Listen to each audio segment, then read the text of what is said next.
오늘 보실 말씀 신약성경 420쪽 요한계시록 21장 1절부터 7절까지 말씀 제가 읽겠습니다.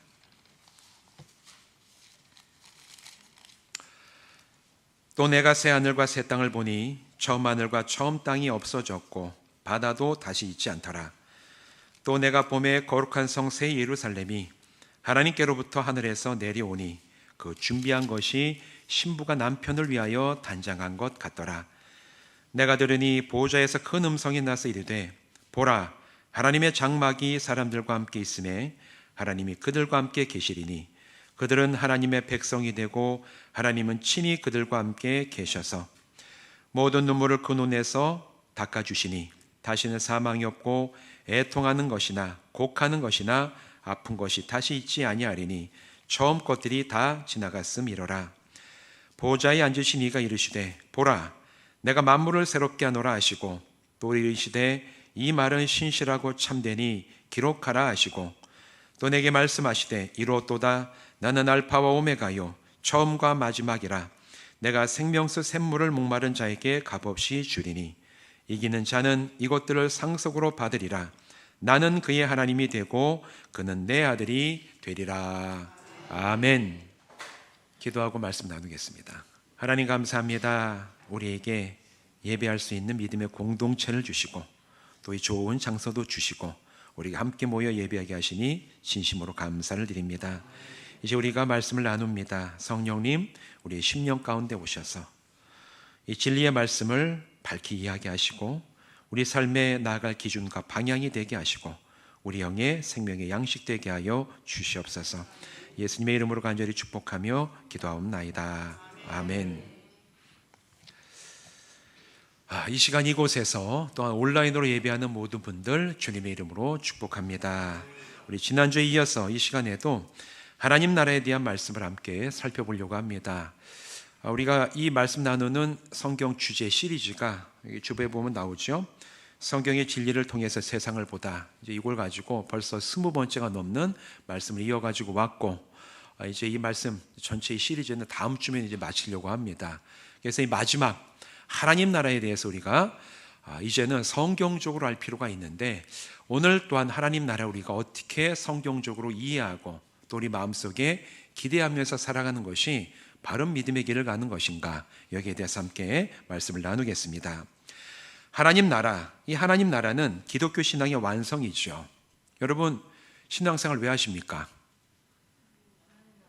하나님 나라 가기 위해서 하는 거예요. 물론 이 세상에서의 우리의 삶도 중요하지만 이 세상의 삶은 끝이 있어요. 그러나 그 끝이 아니라 하나님 나라로 나아가는 새로운 문이 된다는 것을 내가 믿기 때문에 오늘 우리는 이곳에 모여서 함께 예배합니다. 그래서 하나님 나라는 기독교 신앙의 완성이라고 얘기를 하죠. 하나님 나라의 기대가 한 사람에게 있는지 또는 없는지 이걸 보면 그분의 어떤 신앙의 성숙을 짐작할 수 있는 어떤 그런 기준이 되기도 합니다. 그런데 하나님 나라에 대해서 갖게 되는 두 가지 극단적인 태도가 있어요. 하나의 극단에는 하나님 나라에 대한 기대가 전혀 없는 분들도 있습니다. 그런 분들도 있어요. 어떤 분들이냐면 이 땅에서 잘 먹고 잘 사는 것이 신앙생활의 목적이고 그것만을 위해서 내가 기도도 하고 헌금도 하고 내가 신앙생활을 하고 하나님 나라에 대해서 그닥 그렇게 기대하는 것 없고 뭐 특별히 가고 싶은 마음이 없이 그렇게 신앙생활하고 교회 나오는 분들도 있습니다. 이게 극단적인 한쪽의 이제 신앙적인 태도예요. 이런 분들은 흔히 우리가 얘기하는 기복신앙을 따라가요. 이 세상의 것이 전부라고 생각하기 때문에 세상에서 복받는 것이 전부라고 여기는 어떤 그런 신앙을 기복신앙으로 얘기할 때 하나님 나라에 대한 기대가 없는 분들은 대체로 기복신앙을 가지고 살아가고 기독교인이라고 하면서도 세속적인 가치관, 세상적인 세계관을 따라가는 경우가 굉장히 많습니다. 이게 한쪽의 극단적인 이제 하나님 나라에 대한 태도라면 그 반대편 극단적인 태도가 있는데 이것은 하나님 나라에 매몰되어 살아가는 사람들도 있어요.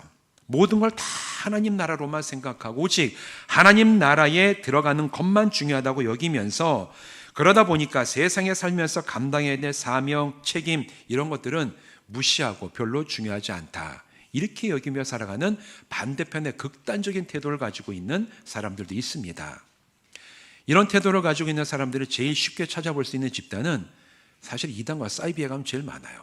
거기 가면 하나님 나라 들어가는 것 외에는 중요하지가 않기 때문에 가정도 버리고 직장도 그만두고 오직 거기에서 얘기하는 거 막 들으면서 이제 우리는 하나님 나라 간다, 여기에 취해 살아가는 사람들, 신천지도 그렇고 뭐 구원파도 그렇고 비슷합니다. 그런데 이런 분들의 어떤 이 영적인 상태를 보면 왜 이런 걸 가지고 가냐, 이런 신앙생활을 하냐, 하나님 나라에 들어가지 못할까 봐 두려워하는 마음이 굉장히 많아요. 그래서 두려워하는 마음 때문에 어떻게 하면 내가 하나님 나라에 들어가지 못하는 그런 지경에 이르지 않을까 늘 노심초사하면서 모든 걸 다 하나님 나라에 들어가는 것을 위해서 살아간다고 얘기는 하지만 그분들의 어떤 신앙의 바탕에는 혹시 내가 하나님 나라 가지 못하면 어떨까, 두려움에 젖어 살아가는 사람들, 이단에 가면 참 많이 볼 수 있습니다. 정상적인 성도들은 이런 양극단 중간에서 하나님 나라에 대한 바른 기대를 가지고 살아갈 것을 성경은 오늘 우리들에게 명령하고 있어요. 그렇다면 성도들이 하나님 나라에 대해 기대하고 소망한다는 것은 구체적으로 무엇을 바라며 기대하면서 살아가는 것일까? 우리는 한번 여기에 대해서 생각해 볼 필요가 있습니다. 여러분, 하나님 나라 그러면 제일 먼저 떠오르는 게 뭘 떠올리십니까? 저는 기대해 본 적이 없습니다. 뭐 이런 분들은 떠올릴 게 없겠죠. 여러분, 하나님 나라 얘기하잖아요, 우리가 다. 그럼 여러분 마음속에 처음 제일 먼저 떠오르는 게 뭡니까? 질문하지 않겠습니다, 제가. 옛날에 80년대, 90년대 부흥이 하면은 그냥 하나님 나라 하면 믿음 좋은 사람, 하나님 나라 가면 큰 보석으로 지어진 집에 아주 금으로 만들어진 그 길에 이런 거 얘기하고 신앙생활 똑바로 안 하면 하나님 나라 가가지고 초가집에 살아요. 뭐 이런 얘기들 들은 기억 나시죠? 그러면 그분들 신앙생활 오래 하신 분입니다.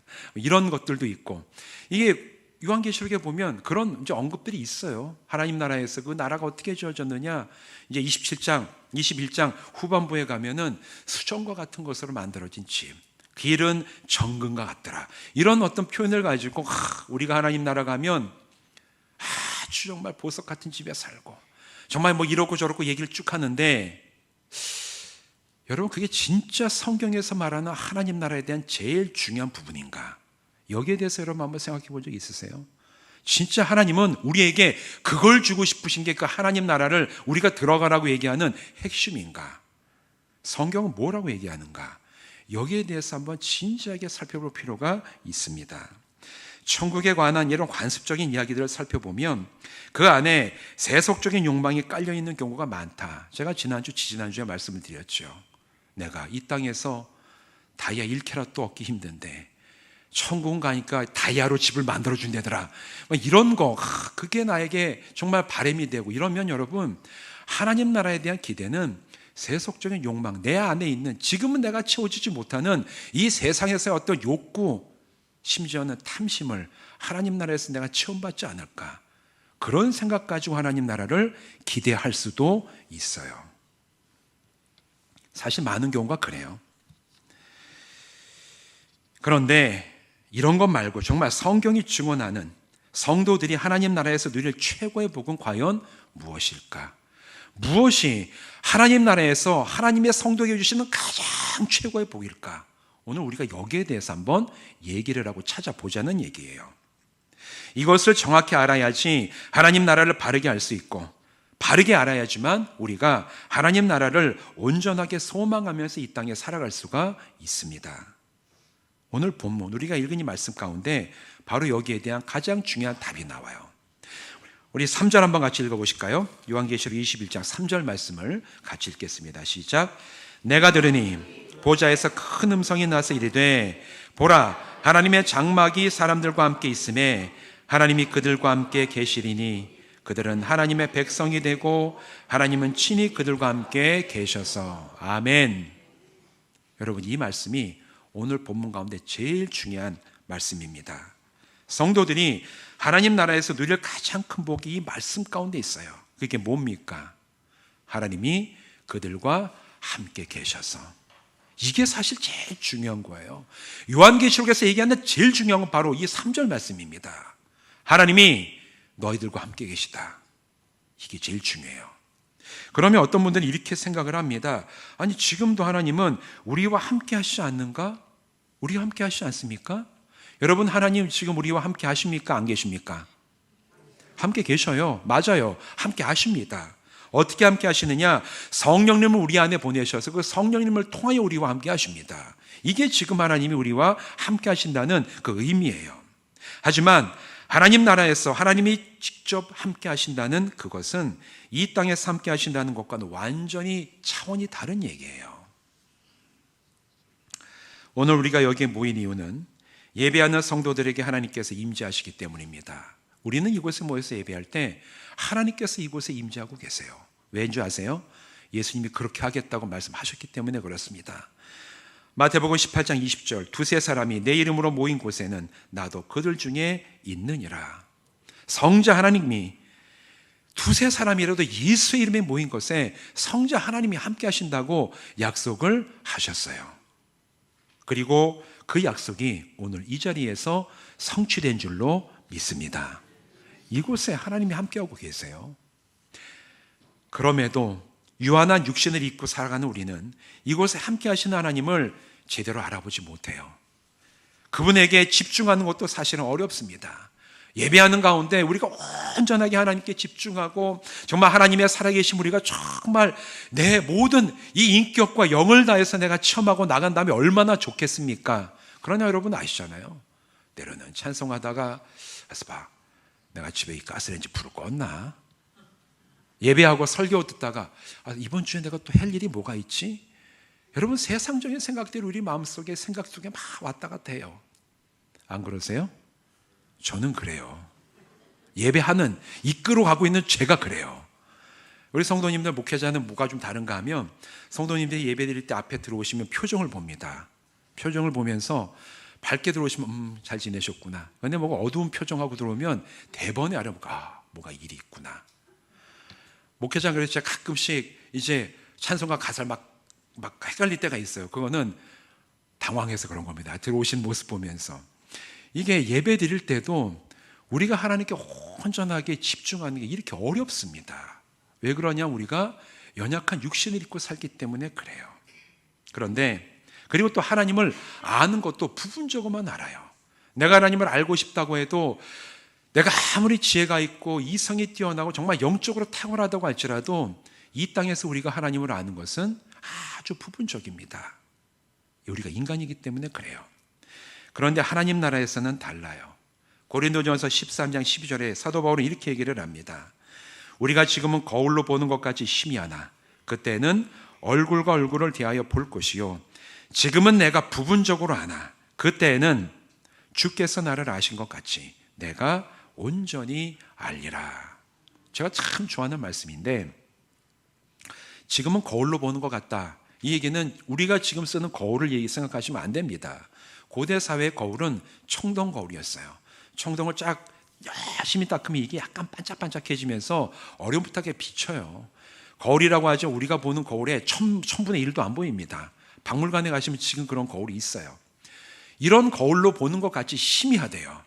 하나님을 아는 것도 희미하고 내가 나에 대해서 아는 것도 희미한데, 그러나 그때에는 주님이 재림하시고 하나님 나라가 임한 그때에는 주님이 나를 아신 것 같이 나도 온전히 알 것이다. 이게 우리에게 주신 약속의 말씀이에요. 우리가 하나님을 아는데 온전히 안다라고 이미 약속을 해 주신 겁니다. 신령한 몸으로 부활한 성도들은 함께 하신 하나님을 온전히 알고 직접 보게 될 것이다. 요한계시록은 그렇게 얘기를 하고 있습니다. 오늘 본문 21장 23절에 보면 이렇게 얘기를 하고 있어요. 그 성은 해나 달의 비침이 쓸데없으니 이는 하나님의 영광이 비치고 어린 양이 그 등불이 되심이라. 하나님 나라에서는 하나님의 영광이 찬란히 빛나기 때문에 그 빛을 눈으로 볼 수가 있고, 또한 그 빛 때문에 태양이나 달의 빛도 필요 없을 것이다. 왜? 하나님의 영광이 너무나 찬란하게 빛나고 우리가 그 영광을 눈으로 볼 수 있기 때문에 더 이상 후라시, 자동차 랜턴, 이 태양, 달빛 이런 게 더 이상 필요가 없는 것이 하나님 나라다. 오늘 성경은 그렇게 얘기하고 있어요. 여러분이 얼마나 놀랍습니까? 지금 우리는 하나님의 영광을 볼 수가 없어요. 그러나 하나님 나라에서 우리는 두 눈으로 하나님의 영광을 보게 될 줄로 믿습니다. 하나님을 온전히 알게 될 줄로 믿습니다. 하나님이 우리와 친히 함께 하시는 것을 내가 정말 진짜 하게 하시나? 이게 아니라 그 영광 때문에 부인할 수 없는 그런 하나님 나라에 우리가 들어가게 됨을 약속받은 줄로 믿습니다. 이 모든 것이 가능한 것은 오늘 이 3절 말씀처럼 하나님께서 친히 성도들과 함께 하시기 때문이에요. 그래서 이것이 성도들이 누릴 가장 큰 복입니다. 여러분, 하나님 나라에서 성도가 가장 크게 누릴 복은 하나님이 친히 나와 함께 하신다, 이거예요. 보석으로 만든 집, 금으로 만든 길, 이거 아무것도 아니에요. 하나님이 함께 하시지 않으면 그게 무슨 소용이 있겠습니까? 그러나 천국에 가면 지금은 내가 알고 싶어도 온전하게 알 수가 없고 보고 싶어도 내가 완전하게 볼 수 없는 그 하나님의 영광을 내가 보게 될 것이고 하나님이 우리와 함께 하실 것이다. 이게 오늘 우리들에게 주어진 하나님 나라의 가장 큰 복인 줄로 믿습니다. 그렇기 때문에 우리는 하나님 나라에 대해서 생각하고 기도할 때 이걸로 꼭 기대하면서 기도해야 돼. 하나님, 저에게 하나님 나라를 약속해 주시니 감사합니다. 이 땅에서 내가 육신을 입고 살아서 하나님을 제대로 알지 못하고 가지만 그러나 약속해 주신 그 나라 그곳에서는 제가 하나님과 친히 함께 거하게 될 줄로 믿습니다. 내가 그 나라를 사모하오니 주여 그 나라에 들어갈 때까지 나의 믿음을, 내 신앙의 길을 주님 친히 인도하여 주시옵소서. 기도하며 사모하며 기대하며 나가는 우리 성도들 되시기를 주님의 이름으로 부탁을 드립니다. 그런데 오늘 이 본문을 보면 하나님의 나라가 임할 때 하나님께서 하시는 일이 있어요. 5절 말씀 같이 읽어보실까요? 5절의 말씀을 같이 읽겠습니다. 시작. 보좌에 앉으신 이가 이르시되 보라 내가 만물을 새롭게 하노라 하시고 또 이르시되 이 말은 신실하니 참되니 기록하라 하시고. 아멘. 하나님이 하시는 일 뭘 하십니까? 만물을 새롭게 하신대요. 하나님께서 창조하신 이 천한 만물을 하나님 나라가 임하시는 그때에 새롭게 갱신하시고 변화시키신다. 오늘 본문은 그렇게 얘기를 하고 있어요. 우리가 이것을 신학적으로 재창조하심이라고 얘기를 합니다. 첫 번째 창조는 아담과 하와를 만드시는 그때에 창조하신 이 세상이 있고 하나님이 다시 재림하시는 그때 이 세상을 새롭게 변화시키시는 것을 재창조라고 얘기를 해요. 어떤 분들은 베드로서 3장 10절 12절까지의 말씀을 근거로 주님이 재림하시는 날에 모든 세상 다 없어질 것이라고 말하며 오늘 우리가 살아가는 이 세상의 환경이 파괴되고 자연재해가 넘쳐나고 전쟁이 있고 이런 것들이 다 불타 없어질 세상이기 때문에 당연하다고 여기는 그런 분들도 간혹 가다가 있어요. 그런데 이 세상은 하나님께서 만드시고 보시기에 좋았다고 말씀하신 세상입니다. 하나님이 창세기에서 6일 동안 매일매일을 창조하시면서 보시기에 좋았더라. 맨 마지막 이 창조가 완성이 되고 하나님의 형상을 따라 지음받은 인간을 그 창조의 세상 가운데 세워주시고 하나님이 마지막 창조를 끝나신 다음에 그날 하신 말씀은 좀 달랐어요. 하나님이 보시기에 심히 좋았더라. 심히 좋았다라고 말씀하셨어요. 여러분, 이 세상은 하나님이 창조하시고 보시기에 심히 좋은 세상이었습니다. 그런데 물론 첫 인류인 아담과 하와가 하나님의 말씀을 거역하여 죄를 지은 후에 이 세상에 죄가 들어오고 죄로 인한 온갖 슬픔, 비극, 타락, 방탕, 애통함이 사실 이 세상에 차고 넘치고 있죠. 이것도 우리는 부인할 수 없어요. 하나님이 창조하신 보시기에 좋았다고 말씀하셨던 세상이지만 그 세상이 지금 인간의 죄로 인해서 망가지고 타락하고 슬픔과 비극과 애통함, 죽음 또한 넘쳐나고 있음을 부인할 수는 없습니다. 그럼에도 그것들은 하나님의 창조하심의 계획과 능력을 무너뜨리지 못했어요. 죄가 있지만 그 죄가 하나님보다 크지 못합니다. 죄의 결과들이 영향을 미치지만 그게 하나님의 창조의 목적을 넘어서지 못해요. 마침내 주님의 재림의 때에 하나님은 죄로 인해 망가지고 무너진 이 세상을 새롭게 변화시키십니다. 그게 오늘 우리에게 주시는 약속이에요. 그리고 변화가 되면 어떻게 되느냐? 오늘 본문 1절이 바로 그 변화의 결과에 대해서 얘기를 하고 있습니다. 1절 말씀도 같이 읽어보시겠습니다. 시작. 또 내가 새 하늘과 새 땅을 보니 처음 하늘과 처음 땅이 사라졌고 바다도 다시 있지 않더라. 아멘. 하나님께서 이 세상 만물을 새롭게 하시기 때문에 그로 인해서 일어나는 결과가 1절 말씀이에요. 죄로 인해 망가졌던 처음 하늘과 처음 땅이 사라졌어요. 하늘은 본래 있던 하늘이고 땅도 본래 있던 땅이지만 이제 처음 하늘과 처음 땅, 하나님이 창조하시고 보시기에 좋았지만 인간의 죄와 타락으로 인해서 망가져버린 그때의 하늘과 그때의 땅이 사라졌더라. 변화되었더라. 그때 모습이 없어져 버렸더라. 하나님의 능력으로 우리가 사는 이 땅과 하늘이 새롭게 변화될 것입니다. 믿으십니까? 실감이 안 나시죠? 그러나 저는 기대합니다. 하나님, 우리의 힘으로 이 세상의 모든 슬픔을 없애려고 하고 더 나은 세상을 만들려고 물론 우리도 노력을 하지만 그러나 우리의 노력은 한계가 있습니다. 그러나 주님 재림하실 때 하나님께서 새롭게 하시는 그날이 오면 이 모든 것이 새로워질 줄로 믿습니다. 내 힘과 능력이 아니라 사람의 노력이 아니라 하나님의 전능하신 능력을 통하여 창조주의 능력을 통하여 새롭게 변화될 거예요. 그리고 이어서 1절은 뭐라고 얘기하느냐? 바다도 다시 있지 않더라. 이렇게 얘기를 하고 있어요. 이 말씀을 우리가 알지 못하면 이 말씀 참 이해하기 힘든 말. 아니면 왜 갑자기 뜬금없이 바다가 나오나? 아니 난 바다가 좋은데. 좀 이렇게 좀 살다가 힘들면 또 이렇게 기분 전환하려고 가서 동해도 가보고 서해도 가보고 이 바다가 얼마나 좋은데 이 바다가 없으면 난 주님 바다가 있는 게 더 좋습니다. 여기서 말하는 바다는 그런 바다가 아니에요. 우리가 가서 뭐 수영하고 낚시하는 그런 바다를 얘기하고 있는 게 아닙니다.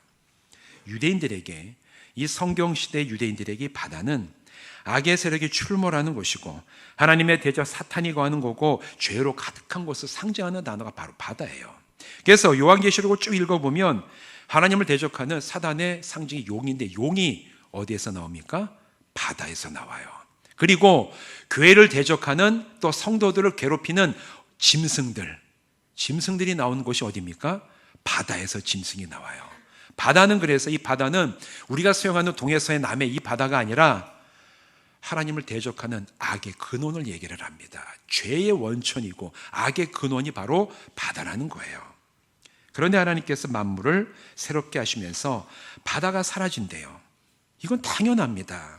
온 우주와 천한 만물을 통치하시는 거룩한 하나님이 함께 하시는 하나님 나라에 더럽고 악하고 죄가 가득하며 하나님을 거역하는 원수들이 있는 그런 바다, 악이 있는 그곳이 과연 같이 있을 수가 있습니까? 같이 있지 못해요. 거룩하시고 전능하신 하나님이 친히 함께 하시는데 어떻게 거기에 악이 있을 수가 있고 죄의 원천이 전능하신 하나님과 함께 있을 수가 있겠습니까? 당연히 있지 뭐. 바로 이 얘기를 하고 있는 거예요. 하나님이 거하시기 때문에. 거룩하신 하나님의 완전한 통치가 이루어지는 하나님 나라에는 악과 죄가 그 근원부터 뿌리 뽑혀 사라질 겁니다. 그리고 그 나라는 죄인들도 들어가지 못해요. 오늘 21장 27절 마지막 절이죠. 이렇게 얘기를 합니다.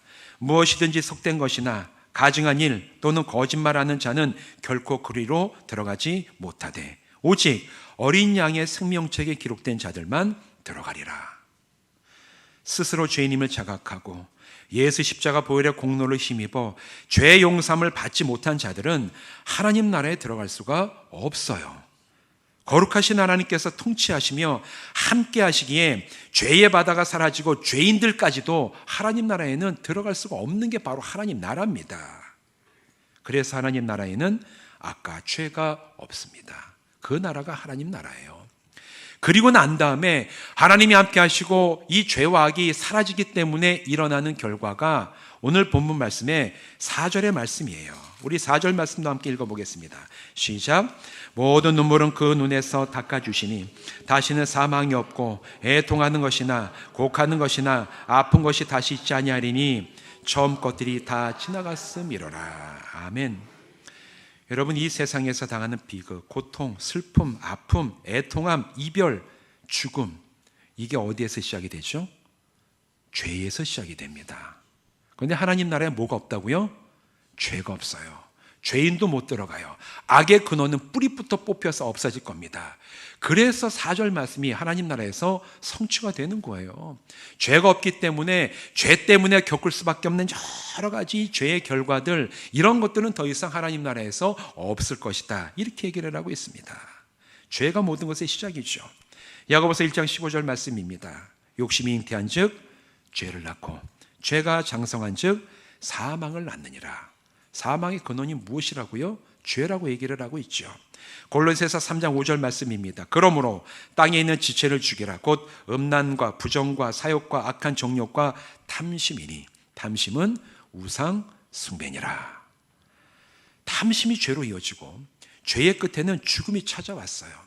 이 세상의 고통과 비극과 슬픔과 애통함은 하나님을 버리고 자기의 탐욕을 따라가는 인간의 죄, 나의 죄, 다른 사람의 죄, 사회와 국가의 죄로부터 시작이 돼요. 모든 비극은 사실은 거기부터 시작이 됩니다. 그런데 하나님 나라는 고통과 슬픔과 애통과 죽음도 사라졌어요. 하나님 나라는 죄가 없는 곳이기 때문입니다. 우리는 바로 이런 나라를 사모하고 기대하는 거예요. 하나님 나라가 어떤 곳이라고? 하나님, 죄가 없는 그곳에 주여 제가 들어가게 하여 주시옵소서.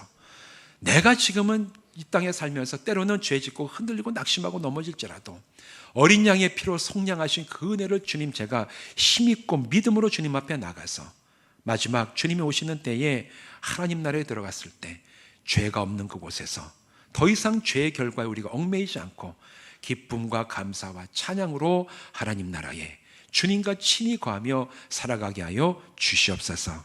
이게 우리가 기대해야 될 하나님 나라의 진짜 큰 복이라는 거예요. 이걸 알지 못하고 여기에 대한 기대는 없이 다른 거 그냥 격가지만 붙들고 하나님 나라 얘기하는 건, 여러분, 그건 성경적인 게 아니고 계시록을 통해서 우리에게 주시는 하나님의 정말 주시고자 하시는 찬란한 복이 거기에는 있지 않아요. 우리는 무엇을 기대하며 나가야 되는지 분명히 알아야 됩니다.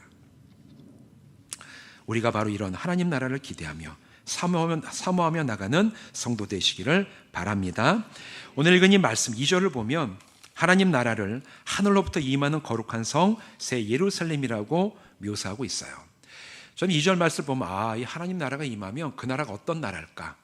에덴 동산으로의 복고는 아니겠구나. 저는 그걸 확신을 합니다. 여러분, 하나님 나라 어떤 분들은 무슨 옛날로 돌아가고 에덴 동산으로, 에덴 동산의 문화적인 수준을 보면 신석기 후기 농경사회 시장 문화입니다. 거기는 이게 문화학적으로 보면 하나님 나라가 다시 우리가 돌아가서 옛날처럼 땅에 있는 걸 다 먹어도 되니 너희가 가서 밭 갈고 살아라, 우리가 다시 뭐 농사 지면서 그렇게 밭 갖는 나라로 돌아갈까요? 저는 그렇게 생각하지 않아요. 하나님께서 다시 임하게 하시는 그 하나님 나라는 계시록을 쓴 이 사도 요한이 봤을 때 하늘로부터 뭔가 내려오는데, 하나님의 통치가 이루어지는 나라가 내려오는데 그 나라가 에덴 동산 같더라 얘기하지 않고 뭐라고 얘기했죠? 예루살렘, 거룩한 새 예루살렘 같더라. 예루살렘은 당대에 아주 굉장한 국제적인 도시였어요. 물론 그때 예루살렘은 예수님을 배척하고 죄가 있고 종교적인 기득권자 정치가들이 모여 살던 그런 도시였지만, 여기서는 그 예루살렘을 말하는 게 아니라 찬란한 문명이, 하나님이 인간에게 부여하셨던 그 창의력을 가지고 사람들이 발달된 문명을 만들었지만 지금은 죄 때문에 이게 다 돈과 연결되고 이 문명이 사람을 죽이고 땅을 파괴하고 자연을, 환경을 오염시키는 그런 문명으로 타락해버렸지만, 그러나 하나님 나라가 임하는 그때에는 하나님이 주신 인간의 창의력을 가지고 하나님 앞에 영광이 되는 문명, 하나님께 정말 찬란함을 가지고 주님을 찬양하는 그런 빛나는 문명이 이루어진 그 나라가 이 땅에 임할 것이다. 오늘 말씀 바로 거기에 대한 얘기예요. 그래서 저는 기대합니다. 얼마나 찬란할까? 에덴 동산으로 돌아가는 것이 아니라 얼마나 찬란한 나라로 우리가 들어가게 될까? 바로 이게 2절 말씀에 주는 약속이 있고, 또 이 말씀 우리에게 주는 의미가 있어요. 하나님의 나라는 땅에서 완성되는 것이 아니라 하늘에서 완성돼서 이 땅에 임하는 나라다. 하나님의 다스리심은 이 땅에 한정되는 것이 아니기 때문에 그래요. 여러분, 하나님의 창조의 능력이 어디까지 미칩니까? 온 우주 천하 만물을 창조하셨어요. 우리가 눈에 보이는 이것만 창조하신 게 아닙니다. 그 얘기는 하나님의 통치하심과 다스리심은 온 우주에 충만하다라는 얘기예요. 하나님의 나라가 임할 때는 그 나라는 이 땅에서만 왔다 갔다 한 나라가 아니라 온 우주가 하나님을 찬양하고 온 우주 속에 영광이 드러날 것이다. 그래서 하나님 나라는 하늘에서 완성이 되어 이 땅에 임하는 나라라고 얘기를 합니다. 2장의 후반부를 보면 참 이해하기 힘든 또 구절이 나오죠. 보니 준비한 것이 신부가 남편을 위하여 단장한 것 같더라. 마치 신부가 남편을 맞이하기 위해서 아름답고 예쁘게 단장하고 기다리고 있는 그런 상태를 얘기하고 있어요. 이거 참 이해하기 힘든 구절인데 의미가 있습니다. 여러분, 이건 결혼을 얘기하는데 결혼은 무엇의 시작이죠? 각각의 남자와 여자가 결혼을 하면 어떻게 합니까? 결혼을 안 해보셨을 때 모르시는구나. 이제 결혼을 하면 같이 살게 됩니다. 예, 같이 살아요. 결혼한 다음에 따로 살면 오늘 결혼했습니다, 잘 가세요 하고 그냥 흩어지면 그건 결혼이 아니죠. 결혼을 하면 남자 여자가 함께 가정을 이루어서 함께 거하게 되는 게 이게 결혼의 의미, 바로 그 얘기를 하고 있는 거예요. 하나님 나라가 그렇다라는 거예요. 이전에는 우리에게 죄가 있고 우리가 연약한 육신을 입고 있기 때문에 하나님이 친히 우리와 함께 하시는데 적합하지 않았어요. 그러나 하나님 나라가 임하는 재림의 때에는 우리가 죽은 자들은 신령한 몸으로 부활하여 이제는 죄가 없는 모습이 되어 하나님 나라에 들어가게 될 때, 이제 그 나라는 신랑과 신부가 함께 모여 거할 수 있는 언약의 자리가 이루어지는 것처럼 우리가 하나님을 친히 뵙고 하나님 나라에 함께 살 수 있도록 우리가 신부가 단장한 것 같이 그런 상태가 되어 하나님 나라에 들어가게 될 것이다. 핵심은 그겁니다. 우리가 하나님과 함께하게 될 것이다. 친히 함께할 것이다. 바로 이 말씀이 2절에서 신부와 신랑에 대한 얘기예요. 여러분, 이 말씀의 그 가장 깊은 핵심에 이르는 게 무엇입니까? 하나님이 백성들과 친히 함께 거하시더라. 이게 요한계시록 얘기하는 가장 중요하고 가장 놀라운 복의 첫 번째입니다. 사랑하는 성도 여러분, 이런 나라가 우리에게 약속이 되어 있어요. 그 나라에서 하나님과 친히 함께할 것을 이제 우리는 기대해야 돼요. 다른 것들은 다 물리쳐도 돼요. 하나님, 제가 그 나라에서 주님을 친히 배웠고 영원히 함께 거할 것입니다.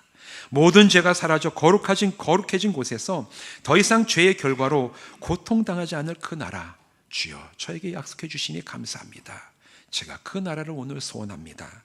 또한 그곳에서 영원히 하나님의 영광을 보며 기쁨과 감사와 찬란함을 누릴 것을 주여 제가 믿습니다. 그 나라를 우리에게 허락하여 주시옵소서. 이런 기대함을 가지고 정말 매일매일 우리에게 준 삶을 하나님 나라에 대해서 기대하고 소망 가운데 주님과 동행하며 그 나라를 위해 향해서 한 발 한 발 힘있게 나가는 담대한 믿음의 성도들 되시기를 주님의 이름으로 축원드립니다. 기도하시겠습니다. 하나님, 우리에게 하나님 나라를 약속해 주시니 감사를 드립니다. 그런데 우리가 하나님 나라에 대해서 기대한다는 것이 고작 이 세상에서 우리의 욕심과 탐심의 연장이 되어버리면 참 얼마나 그게 초라하겠습니까? 오늘 요한계시록의 말씀을 통해서 하나님 나라의 가장 큰 복이 무엇인지를 알게 하시니 감사합니다. 하나님이 우리와 친히 함께 거하심이 우리에게 주시는 가장 큰 복이오니 우리가 그걸 바라보고 하나님 우리가 친히 거하시기 때문에 죄가 더 이상 없고 죄에 따른 그 악한 결과들이 더 이상 발을 붙일 수 없는 그런 하나님 나라를 날마다 기대하며 살아가는 저희들 되게 하여 주시옵소서. 하나님 나라를 기대하지 않으면 방종하게 되고 이 세상과 혼합되어 살아갈 수밖에 없습니다. 주 우리에게 바른 믿음을 주셔서 날마다 우리가 살아가는 삶이 하나님 나라에 대한 기대를 가지고 한 발 한 발 그 나라를 위해서 향해서 나가는 믿음의 성도들의 여정 되게 하여 주시옵소서. 예수님의 이름으로 간절히 축복하며 기도하옵나이다. 아멘.